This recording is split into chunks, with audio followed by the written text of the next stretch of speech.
بسم اللہ الرحمن الرحیم۔ ناظرین محترم، پروگرام صبح درخشاں کے ساتھ میں ہوں آپ کا میزبان اظہر علی عابدی، آپ کی خدمت میں سلام پیش کرتا ہوں۔ ناظرین،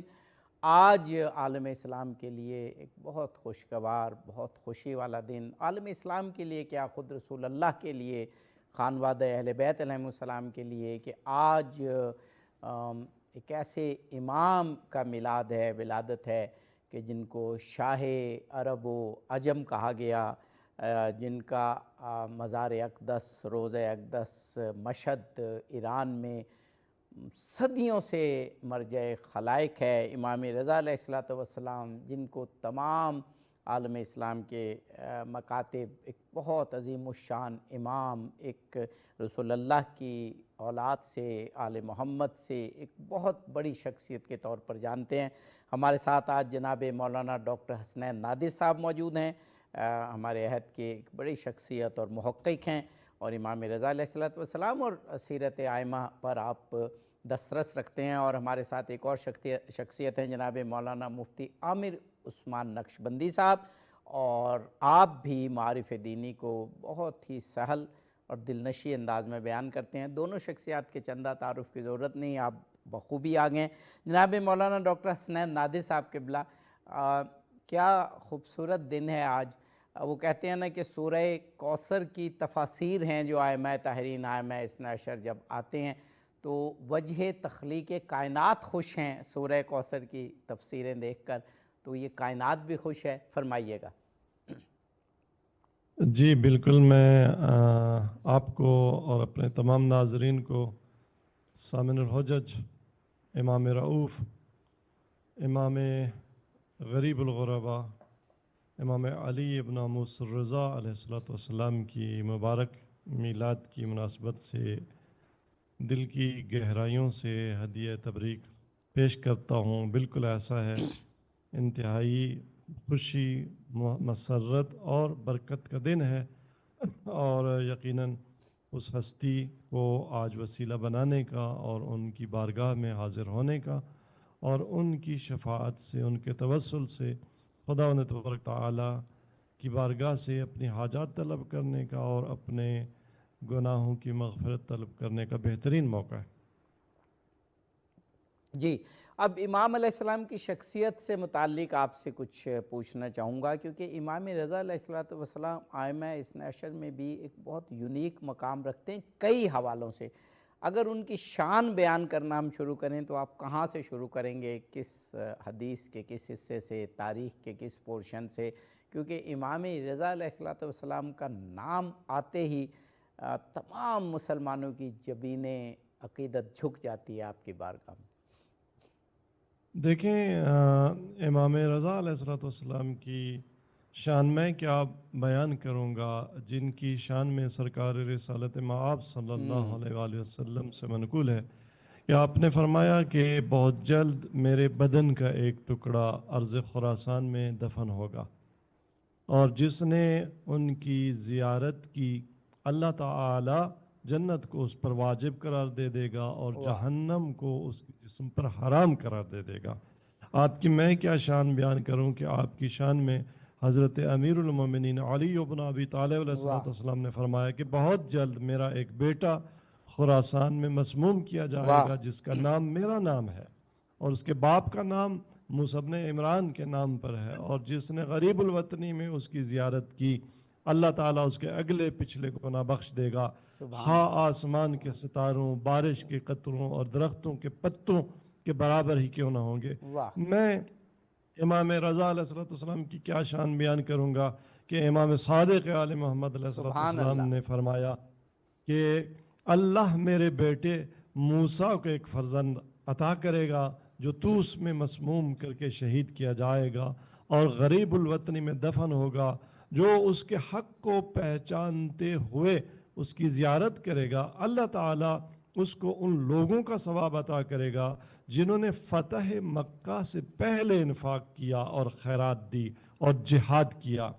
تو میں امام رضا علیہ السلام کی کیا شان بیان کروں کہ آپ کی شان میں خود آپ کے پدر بزرگوار امام موسیٰ کاظم علیہ السلام سے آپ کے بھائی محمد ابن اسحاق ابن موسیٰ نے یہ روایت نقل کی ہے کہ امام موسیٰ کاظم علیہ السلام اپنی اولاد سے فرماتے تھے کہ تمہارا بھائی علی ابن موسیٰ خاندان پیغمبر کا حکیم ہے، اپنی دینی ضروریات اور مسائل کا جواب ان سے طلب کیا کرو، اور وہ جو کچھ بتا دیں اسے یاد کر لیا کرو، کیونکہ میرے بابا امام صادق علیہ السلام نے کئی بار مجھ سے فرمایا کہ تیری نسل سے عالم آل محمد پیدا ہوگا۔ اے کاش میں اس وقت زندہ ہوتا اور اسے دیکھتا۔ تو یہ وہ ہستی ہیں کہ جنہوں نے اپنے علم کے ذریعے سے وہ جو لقب آپ کے جد بزرگوار امام صادق علیہ السلام نے دیا تھا، تو جب مامون نے مناظرے رکھے اور مناظروں میں مختلف ادیان کے ماہرین کو، علماء کو بلایا، اور وہ جب امام رضا علیہ السلام کے سامنے بیٹھتے تھے تو طفل مکتب معلوم ہوتے تھے، محسوس ہوتے تھے، اور مامون کو علی اعلان یہ کہنا پڑا تھا کہ ما اعلم احدا افضل من هذا الرجل علی وجہ الارض، کہ کرۂ زمین اور روئے زمین پر اس ہستی سے بڑھ کر مجھے کوئی کسی عالم کا سراغ نہیں ملتا۔ اور فرید وجدی نے دائرۃ المعارف میں لکھا ہے کہ جب مامون عباسی نے مختلف فرقوں اور مذاہب کے تعلق رکھنے والے 30,000 افراد کو اکٹھا کیا اور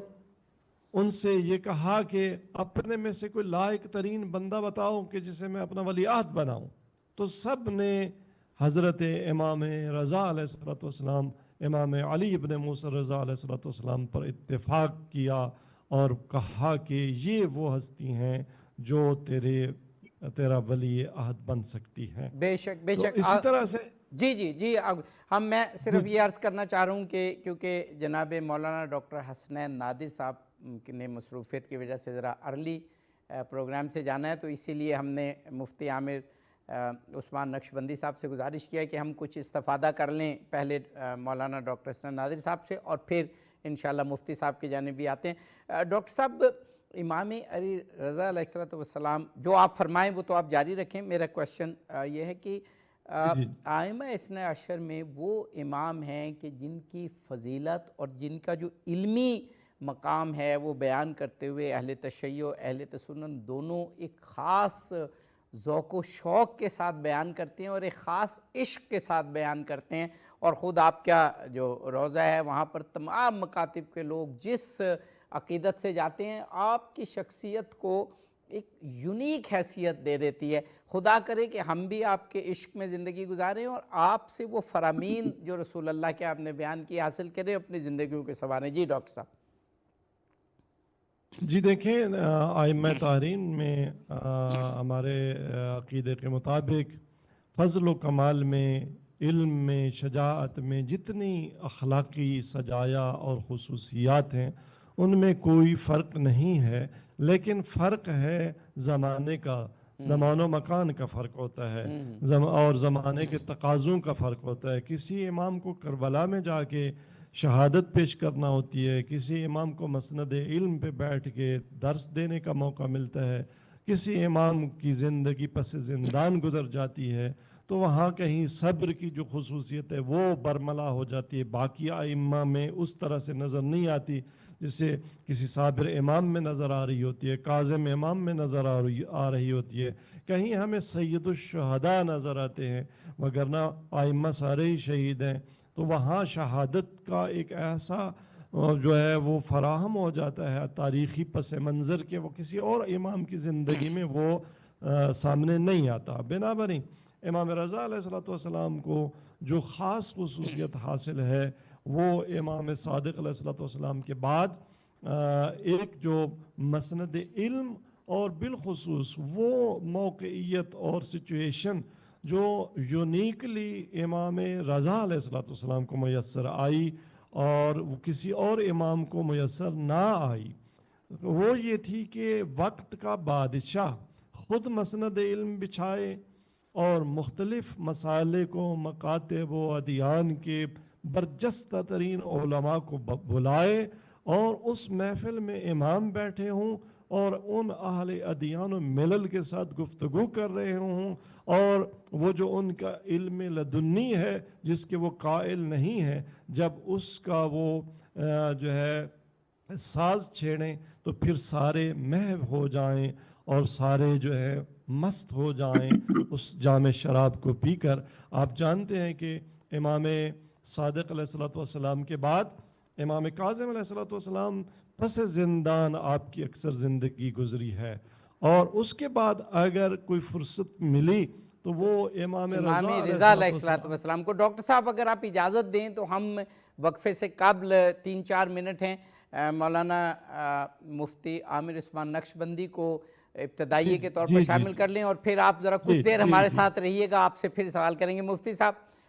امام رضا علیہ السلام شہنشاہ عرب و عجم اور تمام مکاتب کے نزدیک ائمہ اثنی عشر یعنی 12 ائمہ میں سے 8ویں لال ولایت، آپ کیا فرمائیں گے؟ بسم اللہ الرحمن الرحیم۔ سب سے پہلے قبلہ عبدی صاحب آپ کا بار دیگر شکریہ۔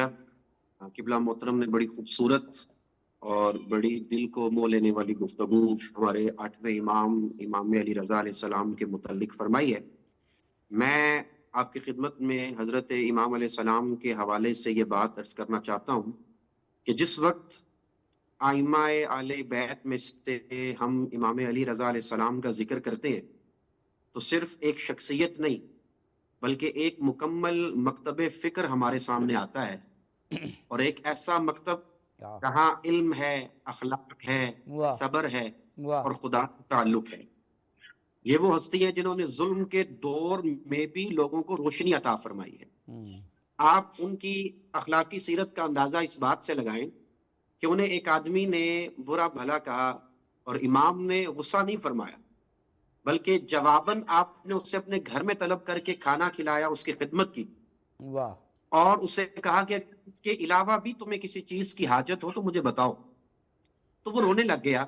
اور وہ تاریخی جملہ اس نے کہا کہ جو امام رضا علیہ السلام کی شان اور شوکت کو سمجھنے کے لیے کافی ہے۔ وہ کہنے لگا کہ اللہ ہی بہتر جانتا ہے کہ اس نے ولایت کو کہاں پہ رکھنا ہے واہ اور امامت کو کہاں پہ رکھنا ہے۔ واہ واہ واہ، یہی وجہ ہے کہ آپ کو اللہ کی طرف سے رضا کا لقب عطا فرمایا گیا، کیا بات ہے، واہ کیونکہ واہ، آسمانوں پر اللہ رب العالمین اور زمین پر محبوب رب العالمین کی پسندیدہ واحد شخصیت کا نام امام علی رضا علیہ السلام ہے۔ جس طرح آپ نے اپنے عقیدت مندوں پر ہمیشہ مہربانی کے دروازے کھولے رکھے ہیں،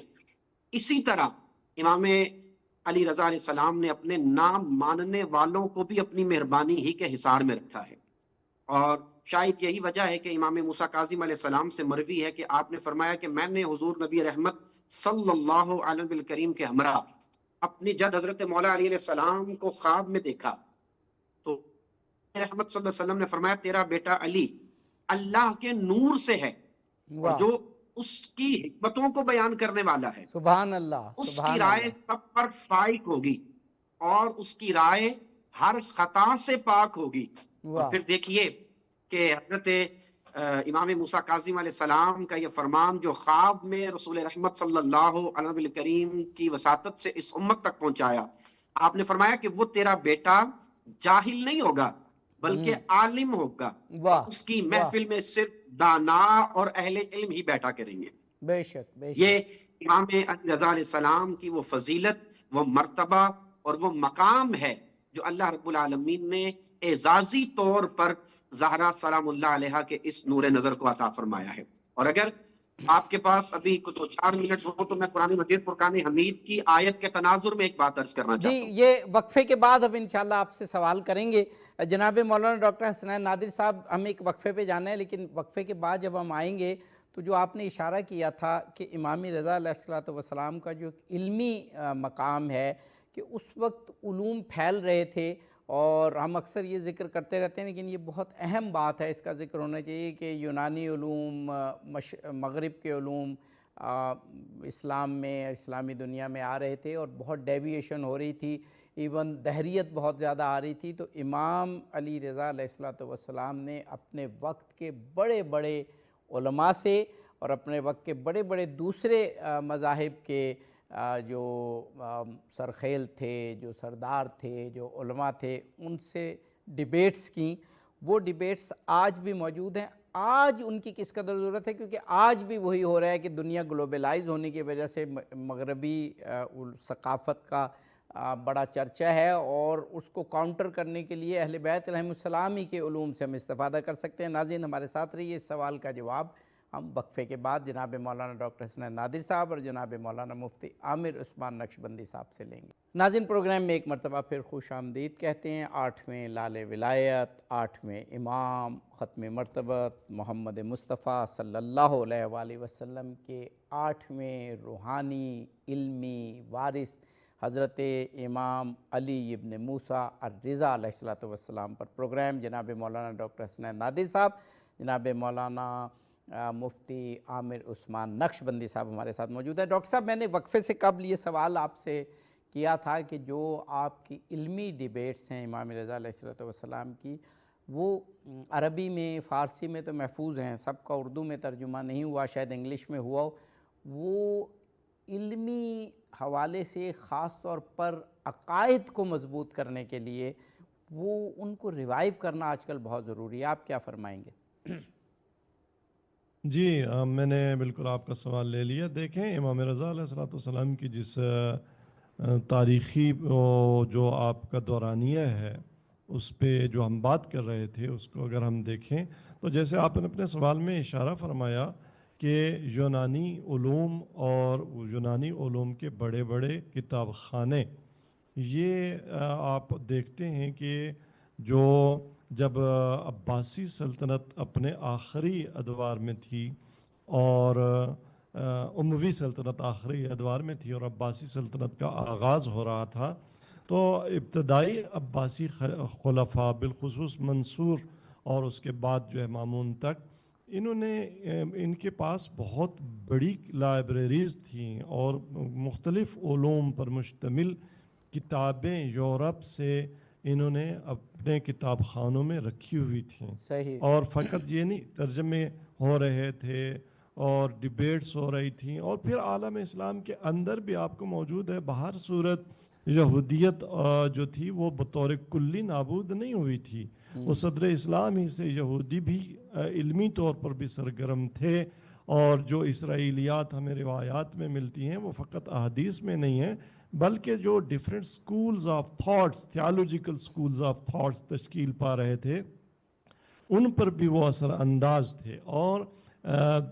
نیچرلی عالم اسلام کے اندر بھی ایک سکالرلی ڈیبیٹ کا جو ہے ماحول فراہم ہو چکا تھا، اور تھیالوجک میں بہت سارے سکولز آف تھاٹ جو جیسے معتزلہ، اشاعرہ، مرجئہ، فلاں فلاں، یہ وجود میں آ چکے تھے، اور الہاد کی بھی بہرحال ایک جو ہے لہر چل رہی تھی، اور ملحدین بھی اپنا جو ہے نا، جو ان کا جو مایا تھا علمی جتنا بھی تھا، اس کو علم کے نام پہ بیچنے کی کوشش کر رہے تھے۔ تو اس پس منظر میں امام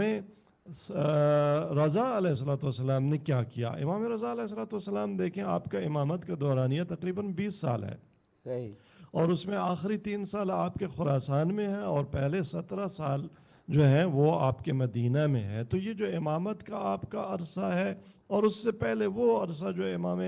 موسیٰ کاظم علیہ السلام کی اسارت کا عرصہ ہے، اور اس دوران اگرچہ آپ امام نہیں ہیں لیکن امام موسیٰ کاظم علیہ السلام کے وارث ہیں، اور مدینہ میں لوگ آپ کے بیت شریف کی طرف رجوع کرتے ہیں، اور وہاں خواتین جو ہیں وہ آپ کی بہن معصومہ کم سلام اللہ علیہا، سبحان اللہ، کی بھی میراث اس عشرے میں ہے۔ تو وہ بی بی جو ہے وہ عالمہ ہے، اور مخدرات ان سے مسائل جہاں پوچھتی ہیں، تو امام رضا علیہ السلام بھی محور ہیں۔ اور اس دورانیے میں امام نے کیا کیا ہے؟ امام نے یہی کیا کہ آپ تو تھے ہی امام، آپ تو تھے ہی علم لدنی اور خدا کے دیے ہوئے علم کے مالک، اور آپ کو تو کسی مکتب میں جانے کی ضرورت نہیں تھی، لیکن امام رضا علیہ السلام نے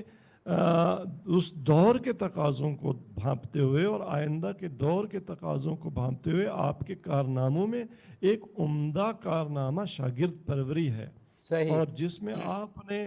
جناب زکریا ابن آدم قمی جیسے افراد، جناب محمد بن ابی عمیر جیسے افراد، صفوان بن یحییٰ جیسے افراد، حسن بن محبوب جیسے افراد، اور عبد العظیم حسنی جیسے افراد آپ کے شاگردوں میں، یونس بن عبد الرحمن جیسے، خواجہ بسلط فرید جیسے، اور ان میں ہر سٹوڈنٹ آپ کا، ہر صحابی خود ایک مکتب تھا. کوئی فقہ و حدیث کو لے کے چل رہا تھا اور امام اس کی خصوصی تربیت اسی حوالے سے کر رہے تھے. کوئی علم کلام کو لے کے چل رہا تھا، امام اس کی تربیت اسی حوالے سے کر رہے تھے. کوئی اسی طرح سے دیگر علوم میں مختلف جو ہے اسپیشلائزیشنز گویا امام رضا علیہ السلام اپنے جو شاگرد تھے انہیں کروا رہے تھے. اسی طرح سے جو عمومی رہنمائی تھی آپ کے ماننے والوں کی، آپ دیکھیں آپ مدینہ میں ہیں اور قم میں آپ کے ماننے والے ہیں، تو آپ کیا کرتے ہیں، زکریا ابن آدم کو جو ہے قم میں اپنا نمائندہ بنا دیتے ہیں. اور یہ کہ جہاں بھی آپ کے ماننے والے ہوں اور جن کی اپروچ نہیں ہے ڈائریکٹ امام تک، تو امام نے ایک جماعت ایسی بنا دی تھی، تیار کر دی تھی کہ جنہیں اصحاب اجماع ہم کہتے ہیں، یعنی بعد کے جو محدثین آئے انہوں نے ان لوگوں کو، اگرچہ بہت کم استثناءات ہیں لیکن وہ ہم کہتے ہیں بطور کلی یہ کہ انہیں ثقہ اور سند مانا. تو یہ امام رضا علیہ السلام کا کارنامہ تھا. اور ظاہر ہے کہ آپ کی جو مہد تربیت یافتہ تھے، انہوں نے آگے آپ کے مکتب کو، آپ کے علمی مکتب کو آگے بڑھایا. جی آغا صاحب، آپ نے کیونکہ جانا بھی ہے، ایک آخری سوال آپ سے کرنا چاہوں گا کہ کیونکہ اگر دور حاضر سے ریلیٹ نہ کریں، جس طرح سے آج عالم حق اور عالم اسلام اور اس کے مقابلے میں عالم کفر اس وقت سفارہ ہیں، اور ایران ہو، لبنان ہو، یمن ہو، عراق ہو،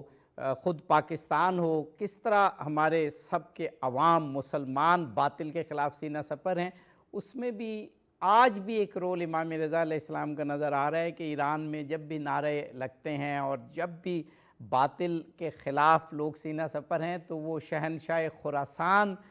سے ایک خاص تقویت حاصل کر رہے ہیں، کیونکہ مشہد میں آج بھی آپ کا مزار مرجع خلائق ہے. کچھ دیر اس پہ گفتگو فرما دیجیے گا اور پھر ظاہر ہے آپ نے جانا ہے، فرمائیے.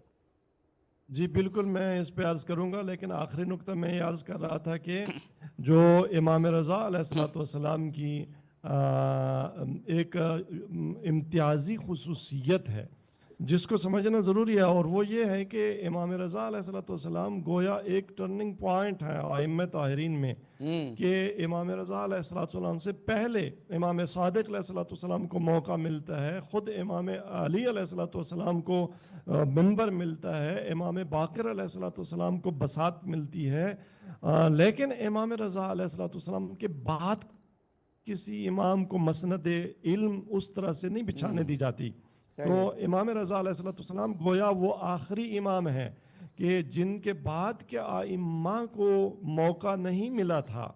تو امام رضا علیہ السلام نے اپنے شاگردوں کی ایسی ٹیم تیار کر دی کہ حقیقت میں مکتب اہل بیت کو جو اور مکتب امام رضا علیہ السلام کو آگے بڑھانے اور پھیلانے والے تھے، ان میں بہت بڑا رول امام کی گود کے تربیت یافتہ لوگوں کا تھا. سبحان اللہ. اور جہاں تک آپ کے اس آخری سوال کا تعلق ہے تو دیکھیں کیوں نہ مرجع خلائق ہو وہ جگہ، وہ ہستی، اس کا مسجع، اس کا مقبرہ جسے سرکار رسالت مآب صلی اللہ علیہ وسلم نے جس کی قبر کی زیارت کو جو ہے اس کی تاکید کی تھی، اور یہ فرمایا تھا کہ وہاں گویا میرے بدن کا ٹکڑا سا تدفن بعرض بضعۃ منی، میرے بدن کا ایک حصہ، میرا ایک ٹکڑا وہاں پہ دفن ہوگا. سبحان اللہ. اور آپ کے جہاں جو مسجد شریف ہے اس کو جنت کی عرض اور دھرتی جو ہے روایات میں بتایا گیا ہے. اور پھر آپ کی زیارت کے لیے بہت تاکیدات ہیں. میں صرف نمونے کی، وقت بہت کم ہے میرے پاس بھی، امام موسیٰ کاظم علیہ السلام کی ایک روایت کہ آپ نے فرمایا کہ جس نے میرے بیٹے کی زیارت کی، بارگاہ الہی میں یہ زیارت 70 مقبول حج کے برابر ثواب رکھتی ہے۔ تو مخاطب نے تعجب سے پوچھا مولا 70 حج؟ تو آپ نے فرمایا ہاں بلکہ 700 حج۔ جب اس کا تعجب بڑھا تو آپ نے فرمایا ہاں 70,000 حج۔ ہاں ہاں، واہ تو واہ، زیارت کی اتنی تاکید کہ جس نے بھی امام کا حق پہچانتے ہوئے امام کی زیارت کی، تو امام کا حق کیا ہے؟ امام کا حق، امام در حقیقت امامت نظام للملت ہے، ملت کا ایک نظام ہے۔ اور اگر آج جمہوریہ اسلامی ایران میں کوئی نظام ہے تو وہ امامت کے دروازے سے لیا ہوا نظام ہے، اور اس کا مرکز خود خراسان اور شاہ خراسان ہے، جس کو امام خمینی رضوان اللہ تعالیٰ علیہ نے بھی جن کو جو ہے اپنے انقلاب کا مرکز قرار دیا، جن کی بارگاہ کو، تو یقیناً ایسا ہے۔ اور اس وقت عالم اسلام کو اگر کوئی تقویت ملتی ہے، اور بالخصوص ایرانی قوم کو جہاں پناہ گاہ ملتی ہے اور پناہ ملتی ہے، تو وہ امام رؤوف کے دروازے پر پناہ ملتی ہے۔ خداوند تبارک تعالی ہمیں بھی ان کی بارگاہ میں حاضری کی توفیق عطا فرمائے۔ میں آپ کا شکریہ ادا کروں گا کہ آپ نے موقع فراہم کیا کہ میں حاضر ہو سکوں، جی اور بہت ساتھ شکریہ معذرت بھی جناب، طلب کروں گا کہ مجھے کسی ایک اور پروگرام میں حاضر ہونا ہے تو میں آپ سے رخصت ہوں گا۔ جی بہت شکریہ جناب مولانا ڈاکٹر حسنین نادری صاحب، آپ نے بڑے مصروف سکیجول میں سے ہمیں وقت دیا، اور ہمارے ساتھ جناب مولانا مفتی عامر عثمان نقشبندی صاحب موجود ہیں۔ جناب مفتی صاحب، امام رضا علیہ الصلوۃ والسلام کی کچھ انفرادیتیں ہیں، اور ان انفرادیت میں ایک تو آپ کا جو ایک علمی ماحول تھا اس وقت، اور مختلف مکاتب اور مذاہب علمی حوالے سے ترقی کر رہے تھے، تو شاید کوئی اور دور ایسا نہیں تھا اس میں تنہا آپ نے علوم آل محمد اور علوم اسلامی کا ڈنکا بجوایا۔ یعنی آپ نے جتنی ڈیبیٹس بڑے بڑے اس وقت کے مذاہب کے علماء سے کی، اس پہ اسلام کو فتح و نصرت عطا فرمائی۔ آج ہم اس دور میں اس بات کا درک کر سکتے ہیں کہ ہم دیکھتے ہیں کہ دنیا گلوبل ہو گئی ہے، بڑے بڑے ٹی وی چینلز، بڑے بڑے سوشل میڈیا کے پروگرام گلوبلائز ہو گئے ہیں، لوگ انہیں سنتے ہیں، اور اس میں اگر کہیں پر کوئی مکتب، کہیں پر کوئی عالم مات کھا جائے تو وہ پوری دنیا میں اس کا شہرہ ہو جاتا ہے۔ بالکل اسی طرح اس وقت بادشاہوں کے دربار اور کچھ ایسے مقامات ہوتے تھے کہ جہاں پر اگر ڈیبیٹس میں، مناظرے میں کوئی مات کھا جائے تو اس وقت ہزاروں لوگ جو ہیں وہ اس انفلوئنس کا شکار ہو جاتے تھے۔ امام رضا کا علمی مقام کہ ان کو عالم آل محمد قرار دیا گیا، وہ اسی وجہ سے تھا۔ فرمائیے گا۔ امام رضا علیہ السلام علم، تقوی اور کردار میں بہت بلند مقام رکھتے تھے۔ صحیح۔ لوگ ہر معاملے میں رہنمائی کے لیے آپ ہی کے پاس حاضر ہوتے تھے، اور یہی خطرہ مامون کو تھا کہ لوگ اس کی بجائے امام کی طرف مائل ہو رہے ہیں۔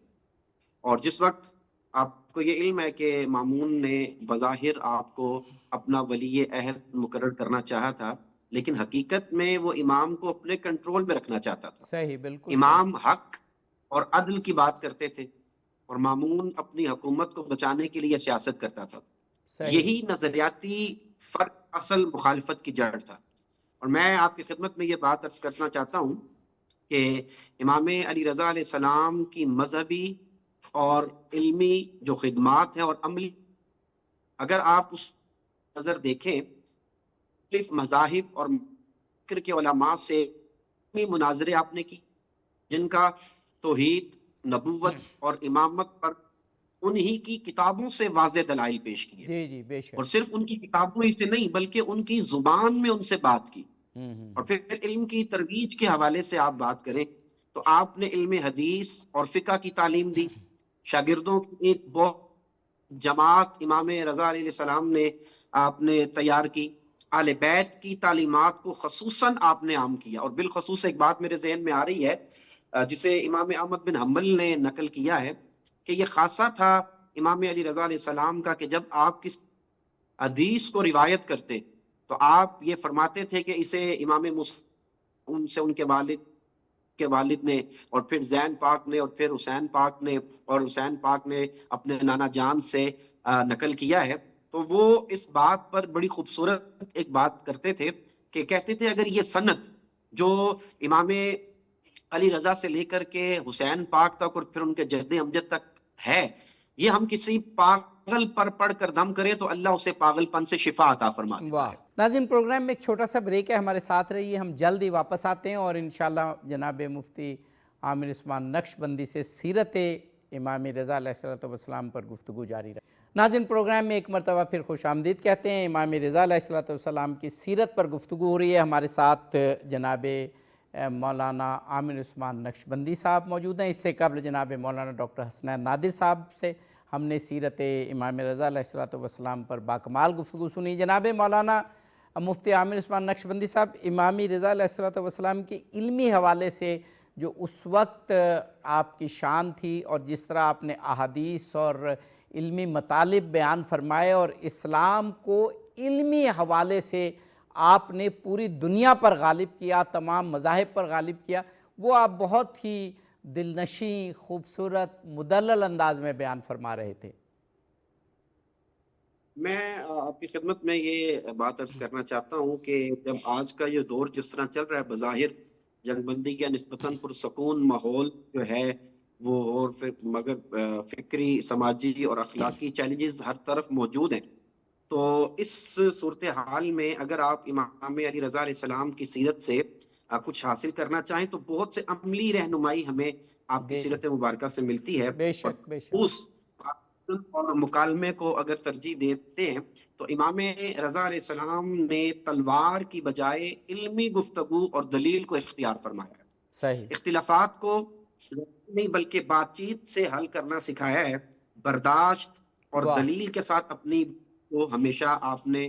پیش کر کے اس کو ثابت کیا ہے۔ سبحان اور اللہ پھر سبحان یہ اللہ۔ یہ گا کہ آپ مختلف مذاہب کے لوگوں سے احترام کے ساتھ گفتگو کرتے تھے، جس کا واضح پیغام آج کی اس امت کے لیے یہ ہے کہ فرقہ واریت سے نفرت کریں، اس سے بچیں، اور بالخصوص دوسروں کے عقائد کا احترام کریں، اور پھر حق پر قائم رہنا۔ یہ آپ کی ایک سیرت کا بڑا خوبصورت پہلو ہے کہ آپ کا بظاہر جب آپ ولی عہد مقرر کر دیے گئے، مگر آپ نے کبھی کسی کے ساتھ ناانصافی نہیں کی، اور بالخصوص کسی کے بھی ناانصافی کی حمایت جو ہے وہ آپ نے نہیں کی۔ میں جیسے پہلے عرض کر رہا تھا کہ لوگوں کے مسائل صرف سنتے نہیں تھے بلکہ ان کو حل بھی کرتے تھے، اخلاق، صبر اور عدل کا درس دیتے تھے، غریبوں اور ضرورت مندوں کی مدد، بہرحال آپ کا یہ خوبصورت جو تھا عمل تھا۔ میں یہاں پر ایک بات بھی آپ کی خدمت میں عرض کرنا چاہتا ہوں، جی اور پھر ضرور۔ ہم اسی گفتگو کر چلیں گے کہ قرآن مجید فرقان حمید نے ایک مقام پر بڑی خوبصورت بات جو ہے وہ ارشاد فرمائی ہے، اور اللہ پاک ارشاد فرماتے ہیں سورہ نور میں وَآتُوهُم مِّن مَالِ اللَّهِ الَّذِي آفَاكُم، اور تم ان کی اللہ کے اس مال سے مدد کرو جو اس نے تمہیں اپنے فضل سے عطا فرمایا ہے۔ واہ قرآن بے مجید شک۔ فرقان حمید بات ہمیں پیغام دیتی ہیں، یہ عقیدہ ہمیں دیتی ہیں کہ دیتا صرف اللہ ہی ہے، لیکن بعض دفعہ وہ اپنے مخصوص بندوں کو ذریعہ بنا دیتا ہے۔ تو ابراہیم بن موسیٰ راوی ہیں، وہ کہتے ہیں کہ مفلسی کا میں شکار تھا، تو امام علی رضا علیہ السلام کی خدمت میں حاضر ہوا اور عرض کی سیدی میری مدد کریں، عید سر پر ہے، گھر میں ایک دینار بھی نہیں ہے اور کچھ کھانے پینے کے لیے بھی نہیں ہے۔ تو پھر اچانک آپ نے اپنے چابک سے زمین کو زور سے کھرچا، اور پھر آپ نے اپنا ہاتھ بڑھا کر کے سونے کا ایک ٹکڑا زمین سے نکال کر مجھے دیا اور فرمایا کہ اسے فروخت کر کے قیمت حاصل کر لو۔ تو اس کا مطلب اور اس کا معنی یہ ہوا کہ غریبوں کی مدد جو ہے آپ نے جس انداز سے فرمائی ہے اس کا اختیار بھی اللہ نے آپ کو خود عطا فرمایا ہے، اور آپ کی عظمت، شان اور آپ کی سیرت میں یہ بات بڑی نمایاں ہے۔ اللہ رب العالمین نے اپنے محبوب کریم علیہ السلام کے اوصاف کا مظہر اتم بنا کر کے روانہ فرمایا تھا۔ جس طرح رسول کرم صلی اللہ علیہ وسلم کی نبوت کی گواہی جمادات اور نباتات نے دی ہے، اسی طرح آپ کی امامت کی گواہی جمادات نے دی ہے۔ اور میں یہاں پر سعد بن سلام بیان جو ہے وہ آپ کی خدمت میں عرض کرنا چاہتا ہوں، کیا کہتے ہیں کہ میں 10 افراد کو لے کر آپ کی خدمت میں حاضر ہوا اور کہا کہ آپ میں امامت کی صلاحیت نہیں ہے،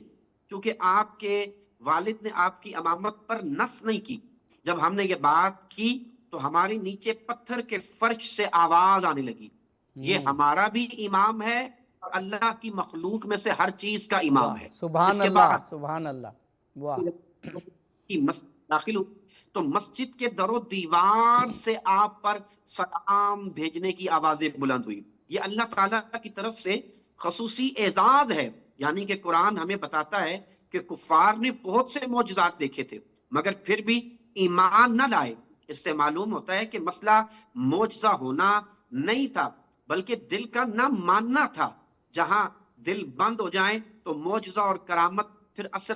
نہیں کرتے، اور جب دل کھل جائیں تو پھر لوگوں کے لیے ایک اشارہ بھی کافی ہوا کرتا ہے، اور پھر وہ ایک نظر بھی اگر دیکھیں تو وہ یہ کہنے پر مجبور ہو جاتے ہیں کہ جس اللہ نے رسول اللہ صلی اللہ علیہ وسلم کی اولاد میں سے اتنے خوبصورت اور پاکیزہ اور سچے نفوذ کیا ہے تو اس نے یقیناً محمد رسول اللہ صلی اللہ علیہ وسلم کو حق اور سچ ہی بنا کر کے روانہ کیا ہوگا. میں امام علی رضا علیہ السلام کی سیرت اور آپ کے عملی خدمات کے حوالے سے یہ بھی بات عرض کرنا چاہتا ہوں کہ ولی عہدی کے باوجود حکومت کے فیصلوں میں عملی حصہ واضح کر دیا کہ وہ حکومتی ظلم یا نا انصافی کے ذمہ دار نہیں. اپنے کردار سے یہ پیغام دیا کہ حق کا ساتھ دینا ضروری ہے چاہے حالات کیسے ہی کیوں نہ ہوں. اور پھر عوامی خدمت، اور اگر آپ اخلاق کی بات کریں گے تو امام لوگوں کے ساتھ حسن اخلاق سے پیش آتے، ان کی مدد کرتے، اور آج ہمیں انہی چیزوں کی ضرورت ہے. آج اگر ہم ائمہ اہل بیت میں سے رسول کرم صلی اللہ علیہ وسلم سے یا صحابہ کرام میں سے کسی کی بھی سیرت کو پڑھتے ہیں، سنتے ہیں، تو پھر سمجھنے کی کوشش بھی کرنی ہے، اور ہمیں ان کی سیرت سے یہ خوبصورت پہلو لے کر کے اس پر عمل پیرا بھی ہونا ہے، اور ہمیں اپنے اخلاق کو بہتر کرنا ہے. صبر کا مادہ جو ہے وہ ہمیں اپنے اندر لے کر کے آنا ہے. میں آپ کی خدمت میں یہ بات بھی عرض کرنا چاہتا ہوں کہ نرم رویہ اور یہی امام علی رضا علیہ السلام کی سیرت سے ہمیں ملتا ہے کہ جس وقت آپ کے رویے میں اور آپ کے لب و لہجے میں نرمی آئے گی تو پھر آنے والا ہر شخص وہ آپ کا گرویدہ ہو جائے گا. میں یہاں آپ کی خدمت میں حضرت امام رضا علیہ السلام کے حوالے سے جو مختصراً خلاصہ پیش کرنا چاہتا ہوں وہ یہ ہے کہ امن کے سے بڑی جد و جہد علم ہے، اخلاق ہے اور اپنے نفس کی اصلاح ہے. اگر اللہ رب العالمین آپ کو یہ عطا فرما دیتا ہے تو پھر یقین جانیے کہ اللہ رب العالمین نے آپ کو وہ راستہ عطا کر دیا ہے کہ جس راستے پر چلتے ہوئے آپ اس کا قرب حاصل کر کے مقام علیین تک پہنچ سکتے ہیں. جی بے شک جناب مولانا، ہم اپنے اکثر پروگرامز میں آپ ایسے علماء تشریف لاتے ہیں، عالم اہل سنت تشریف لاتے ہیں تو یہ بات کرتے ہیں کہ جب ہم ائمہ اثنا عشر 12 ائمہ کہتے ہیں تو کسی ایک مکتب کے نہیں ہے، پورے اسلام کے ہیں. ائمہ طاہرین علیہم السلام جو 12 ائمہ ہیں انہوں نے جس طرح معاشرے کی علمی رہنمائی کی تو رسول پاک کی حدیث ظاہر ہے، رسول پاک سے زیادہ لسان صدق کائنات میں اور کس ہستی کی ہو سکتی تھی کہ آپ نے بڑی مشہور حدیث ثقلین میں فرمایا کہ میں تم میں 2 چیزیں چھوڑے جا رہا ہوں، جب تک تم ان سے تمسک رکھو گے کبھی گمراہ نہیں ہوگے. ایک کتاب یعنی قرآن پاک، دوسری اہل بیت یعنی میری اطرت، میری اولاد. ہم ائمہ طاہرین کا سلسلہ جب دیکھتے ہیں تو اس میں ہر امام کی زندگی میں ہمیں ایسے واقعات، ایسے علمی مواقع، کردار سازی کے لیے اس طرح کی احادیث اور اس طرح کی صورتیں ہمیں ملتی ہیں کہ رسول اللہ کی حدیث بھی ایک لسان صدق ایسی ہستی کے حوالے سے پروو ہوتی ہے اور خود ہماری ہدایت کا سامان بھی ہمیں ملتا ہے. ورنہ ہم کہہ سکتے تھے اگر یہ ہستیاں نہ ہوتی کہ رسول اللہ نے تو فرما دیا تھا لیکن ہمیں تو کوئی ایسی ہستیاں ملی نہیں. عالم اسلام کے لیے حجت ہو گئے ہیں یہ 12 ائمہ کہ آپ دیکھیں جس امام کا بھی دور اٹھا کے دیکھیں ان سے بڑی شخصیت علمی حوالے سے، عملی حوالے سے، کردار کے حوالے سے، تقوی کے حوالے سے ہمیں کوئی نہیں ملتی. فرمائیے گا مفتی صاحب. جی میں بالکل آپ کی اس بات سے اتفاق کرتا ہوں کہ آپ حضرت مولا علیہ السلام سے لے کر کے امام مہدی علیہ السلام تک جتنے بھی ہمیں ائمہ اہل بیت علیہ السلام اللہ رب العالمین نے اپنے کرم اور اپنے فضل سے عطا فرمائے ہیں ان میں سے کوئی بھی ایسا نہیں ہے کہ جس کے ساتھ بھی انسان صدقے دل سے جڑا ہے اور اللہ نے اسے کامیابی نہیں عطا فرمائی ہے. یہ ان ائمہ اہل بیت علیہ السلام کا خاصہ ہے. میں تو یہ بات بھی عرض کرنا چاہتا ہوں جس طرح آپ نے حدیث ثقلین کا حوالہ دیا ہے تو قرآن مجید فرقان حمید اور رسول کرم صلی اللہ علیہ وآلہ وسلم کی جو آل بیت ہے یہ لازم و ملزوم ہے. اور اس کا ثقلین کا ایک بڑا خوبصورت معنی ہے جو علماء نے لکھا ہے کہ یہ دونوں ایک جیسے ہیں. جیسا قرآن واہ واہ ویسی ہی آل ہے، واہ واہ. جیسی آل ویسا ہی قرآن ہے. اور اس کا ایک معنی یہ ہے کہ جتنا ضروری انسان کی ہدایت کے لیے قرآن ہے اتنا ہی ضروری آل بیت علیہ السلام کے ساتھ اپنے تعلق کو استوار کرنا ہے. ایسا کبھی نہیں ہو سکتا کہ آپ قرآن مجید فرقان حمید کے ساتھ اپنا تعلق استوار کر لیں اور آل بیت علیہ السلام کے ساتھ آپ کا تعلق نہ ہو اور آپ کامیاب ہو جائیں. اور ایسا بھی نہیں ہو سکتا کہ آپ آل بیت علیہ السلام کے ساتھ جڑ جائیں اور قرآن کو چھوڑ دیں اور آپ کو راہ ہدایت مل جائے. یہ لازم و ملزوم ہے. اگر آپ اللہ رب العالمین کا قرب، رسول کرم صلی اللہ علیہ وسلم کی رضا چاہتے ہیں تو بالیقین آپ کو ان نفوس قدسیہ سے وہ فیض حاصل کرنا ہوگا جو فیض براہ راست وراثتاً اللہ نے رسول کے وجود سے ان آئمہ اہل بیت علیہ السلام کو عطا فرمایا ہے، کہ جس کو امام سیوطی حضرت امام سیوطی علیہ رحمہ نے بڑے خوبصورت انداز میں نقل کیا اور کہا کہ اللہ نے رسول کرم صلی اللہ علیہ وآلہ وسلم کی امت میں مقام وصیت اور قطبیت کا اور ولایت کا جو آغاز ہے وہ حضرت مولا علی علیہ السلام کے وجود پاک سے کیا ہے. اور پھر وہ سارے کا سارا فیضان نبوت حضرت مولا علی علیہ السلام کے وجود سے آپ نے امام حسن کو، امام حسین کو، پھر امام زین کو، پھر امام باقر و جعفر و موسیٰ کاظم کو، رضا پاک کو، تقی و نقی علیہ السلام کو، اور پھر امام حسن اور پھر امام آخر الزماں جناب امام مہدی علیہ سبحان اللہ سبحان اللہ. یہ تمام کا تمام فیضان نبوت ان وجود قدسیہ میں رکھ اللہ نے قیامت تک آنے والے لوگوں کو یہ پیغام دیا ہے، ہدایت کا، شفا کا راستہ، علم، حلم، تقوی، اخلاق، الغرض، جو کچھ بھی اللہ نے اپنے محبوب کریم علیہ السلام کو دیا ہے، اگر تمہیں چاہیے تو تمہیں رسول اور رسول کی آل سے جڑنا ہوگا. پھر دیکھنا عظمتوں کی کون سی معراج عطا فرماتا ہے. واہ بے شک. جناب مفتی صاحب ہمارے پاس 3 منٹ ہیں. امام رضا علیہ السلام کی ہستی کا جب بھی ذکر ہو تو حدیث سلسلۃ الذہب اس کا ذکر نہ ہو بات مکمل نہیں ہوتی. وقت ہمارے پاس 2 سے 2.5 منٹ ہے. حدیث بہت بڑی ہے، اس کا سگنیفیکنس، امپورٹنس 2-1 منٹ میں بیان فرما دیجیے. بہت ہی پاکیزہ اور معتبر اس کی سند ہے جو اس کے راوی ہیں جو بیان کرنے والے ہیں. اور یقیناً آپ جانتے ہیں امام اور معصوم ہستی جو ہے وہ اس کو روایت کر رہی ہیں. تو بڑے ہی امام رضا نے فرمایا تھا کہ لوگوں سنو، میں آسان سا ترجمہ اس کا عرض کر دیتا ہوں تاکہ وقت کے دامن میں جو اور جب آپ نیشا پوری ہو پور میں جائے. تشریف لائے تھے تو اس وقت یہ حدیث آپ نے بیان کی تھی اور کوئی 20,000 محدثین جو ہیں ان کے قلم چل رہے تھے اور آواز آ رہی تھی ان کے قلم کے چلنے کی. جی جی، لا الہ الا اللہ میرا قلعہ ہے، جو اس میں داخل ہوا وہ میرے عذاب سے محفوظ ہو گیا. اس کی کچھ شرطیں ہیں اور اس میں یعنی امامت ان شرطوں میں سے ہو. میں چونکہ یہ پہلے آپ کی خدمت میں عرض کر چکا ہوں اور اسی روایت کو دیکھتے ہوئے امام احمد بن حنبل رضی اللہ تعالیٰ عنہ علیہ رحمہ کا جو فرمان علی شان میں نے آپ کی خدمت میں عرض کیا تھا کہ کلمت اللہ جو اللہ رب العالمین کے محبوب کریم علیہ السلام انجمن کی زبان اس سلسلہ حدیث کا جو سلسلہ چلا ہے اس کو جب روایت کیا تو آپ نے روایت میں جن نفوس قدسیہ کا ذکر کیا وہ اتنے ہی قوی اور اتنے ہی مضبوط ہیں کہ جنہیں مالک کائنات نے تمام تر عزتیں جو ہیں وہ عطا فرمائی ہیں. امام رضا علیہ السلام پر کہنے کو اتنا کچھ ہے. آپ سے وعدہ رہا کہ آپ کے ساتھ ایک اور پروگرام امام رضا علیہ السلام اور اس حدیث سلسلۃ الذہب یعنی امام رضا علیہ السلام نے اپنے تمام جد کا سلسلہ بیان کیا اور رسول اللہ تک پہنچے اور جبرائیل تک پہنچے اور اللہ تک پہنچے اور یہ کہا کہ کلمہ لا الہ الا اللہ میرا قلعہ ہے جو اس میں داخل ہو گیا وہ مان پا گیا. اور پھر یہ کہا لیکن کچھ شرطوں کے ساتھ، اور ان شرائط میں سے ایک شرط میں بھی ہوں، یعنی ائمہ اثنا عشر کی امامت کے بغیر نجات ممکن نہیں ہے. ناظرین، اس خوبصورت حدیث کے ذکر کے ساتھ ہی اس پروگرام سے اظہر علی عابدی کو اجازت دیجیے. فی امان اللہ.